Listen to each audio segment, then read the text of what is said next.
Round five is how you can be open to opportunity. Three great tips. Do you ever feel stuck in a rut? I mean, hi, my name's Amy, and I absolutely have before. And we need to think about this in terms of the different silos of our life. Maybe you're feeling stuck in your friendships or your work or your personal life, whatever it may be. We all feel like that sometimes. And it feels like nothing is going to change. Well, nothing will change unless we help change it, right? So, here are three great tips for doing that. The first thing that I recommend that you do is that you accept invitations. We all get invited to things all the time. And especially if you live in a college town, there's going to be a lot of great opportunities for you to get out and do things at free events, even. And if you're somebody who's feeling a little bit overwhelmed or a little bit down, or you're an introvert, this can be really hard. But if you push through that, accepting an invitation can open up a whole new circle of people to you, right?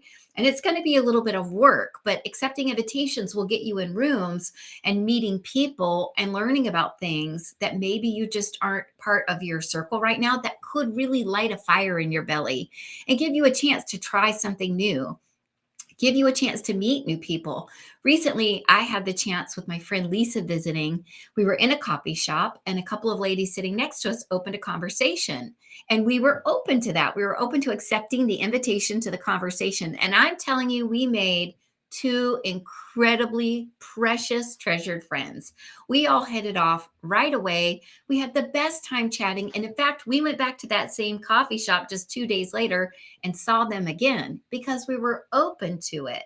And it was one of those things that we're all talking about how special it is.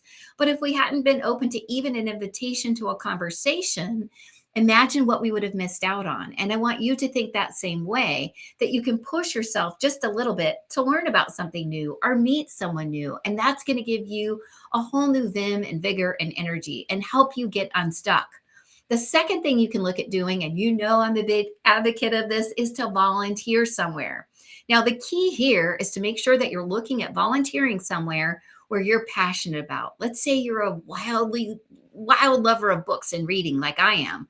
What a great place to volunteer is your local library. You're going to meet other people who love to read and love books, who are respectful of books, right? Who help volunteer to take care of books. And you're going to be able to have a whole new circle. You'll also learn about other events in your area, about new books that are coming out. It's going to expand your repertoire. Now, whether this is for your personal satisfaction or you're looking to expand your network, this is a great idea to volunteer in the community with what you love to do. Now, one caveat here, if you're hoping to expand your business network, I recommend that you volunteer in spaces where that would make the most sense. So there are a lot of local business functions or organizations around your area. A great place to volunteer would be the Chamber of Commerce, where the whole idea is for business people to come together and trade information, right? What do you do? What do I do? How do we connect each other? Because its entire purpose is to promote business. It's really important that we don't use places like the library that we might volunteer to then leverage our businesses unless it's completely natural and graceful and it makes complete sense and it's in alignment and completely authentic. You know, if you follow me or you've worked with me, that's one of the keys that one of my greatest mentors taught me, is that it's really important that we don't hide our businesses, especially if we're working from home, that we're also just not always business forward, that that's the only thing we talk about or the only thing we're interested in is a customer. That's not what this is about. This is about being open to opportunities in every part of our life. Now, again, if you're thinking about your business, join the chamber, join a local business group that's meant to support that. Speaking of organizations, that's the last tip that I have for you. Join an organization that's in alignment with an interest that you have. And this is a little more formal, right, than maybe volunteering or just accepting an invitation. For example, I'm a FAA certified technician in ham radio. My dad is a ham radio operator. My grandfather was a ham radio operator. In fact, he was a radioman in the war. And so have a great history with that, and I'm hoping to expand my knowledge and get my general license this year. And when I think of that, I know there's a huge community of hams out there, and I could more formally join a local group or join a national group and kind of put more of my toe in that pool and meet people who are like minded, who are also ham radio operators. And that's an incredible, wonderful group of conversations, right? It's not just about how you communicate, it's about the equipment that you use. There's a lot of subdivisions of that, like POTA, which is parks on the air. People travel around to different parks, national parks in particular, and try to broadcast and connect and have contests from there. There's a ton of cool things about it. Maybe you do ceramics. Maybe you're a runner, but joining an organization that's going to also have you meet like minded people and expand your network can really be a wonderful way to help you get out of your rut and help you feel like you're not out of your ordinary and find more opportunity for relationships. It's also, when you're thinking of an organization, much more defined. Usually we're talking about maybe a monthly meeting, right? So here I'm going to kind of deal with some objections that might be coming up in your mind right now. Well, I wouldn't have time for that. If you don't have time to do something once a month for a couple of hours that might expand your opportunity, your horizon, your happiness, your friendships, a hobby that's valuable to you, we've got to talk, because you've got to rework your schedule.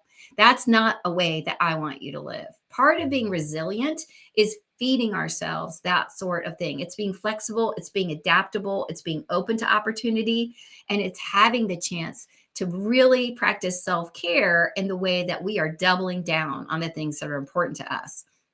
I'm not talking about spending thousands of dollars and hundreds of hours. I mean, if you have the time and the money and the resources to do that, rock on with your bad self.